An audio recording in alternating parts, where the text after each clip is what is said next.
Hello, welcome back to my cooking vlog. അപ്പോൾ ഇത് sausage വെച്ചിട്ടുള്ള ഒരു സാൻഡ്വിച്ച് വീഡിയോ കേട്ടോ. സംഭവം പരീക്ഷണമാണ്. ഞാൻ ഈ സംഭവം മൂവീസിൽ മാത്രം കണ്ടുള്ളൂ.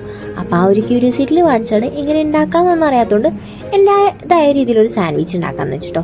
അതിനായിട്ട് ഞാൻ കുറച്ച് മീറ്റ് മസാലയൊക്കെ ആഡ് ചെയ്ത് ഇഞ്ചി വെളുത്തുള്ളി പേസ്റ്റ്, കുറച്ച് മുളക് പൊടി, കുറച്ച് മഞ്ഞൾപ്പൊടി ഒക്കെ ഇട്ട് നല്ലോണം മസാല പരറ്റിയെടുത്തു കേട്ടോ. ഓൾറെഡി ഞാൻ എൻ്റെ സൈഡിലേക്ക് ചെറിയ ചെറിയ കഷ്ണങ്ങളായിട്ട് വെട്ടിയിട്ടുണ്ടായിരുന്നു. അപ്പോൾ ആ ഗ്യാപ്പിലേക്കൊക്കെ മസാല പിടിക്കാനായിട്ട് ഒരു 5 മിനിറ്റ് റെസ്റ്റ് ചെയ്യാൻ വെച്ചു കേട്ടോ. ശേഷം ഒരു പാൻ എടുത്ത് എണ്ണ ചൂടാക്കാൻ വെച്ചു.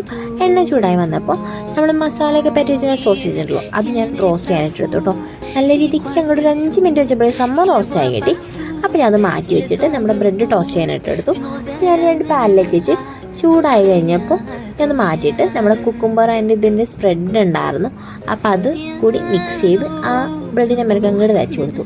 എന്നിട്ട് ചെറിയ ചെറിയ പീസസ് ആയിട്ട് സോസേജ് അരിഞ്ഞിട്ടുണ്ടായിരുന്നു, അതും കൂടി ഞാൻ ഇതിലേക്ക് ആഡ് ചെയ്തു. മേലെ ഒരു ലെയറും കൂടി വെച്ച് കുക്കുംബറും സോസും കൂടി ആഡ് ചെയ്തു. പിന്നെ ഞാൻ സ്പ്രെഡ് തയ്ച്ചിട്ട് ഒന്നും കൂടി ഒരു ലെയറായിട്ട് വെച്ചു കേട്ടോ. അപ്പോൾ ഇത്രയൊന്നും സിമ്പിളായിട്ട് നമ്മുടെ സോസേജ് സാൻഡ്വിച്ച് ഇവിടെ റെഡി. സംഭവം സിമ്പിളായിരുന്നു, അതുപോലെ തന്നെ ടേസ്റ്റി ആയിരുന്നു കേട്ടോ. ഒന്ന് ട്രൈ ചെയ്ത് നോക്കണേ.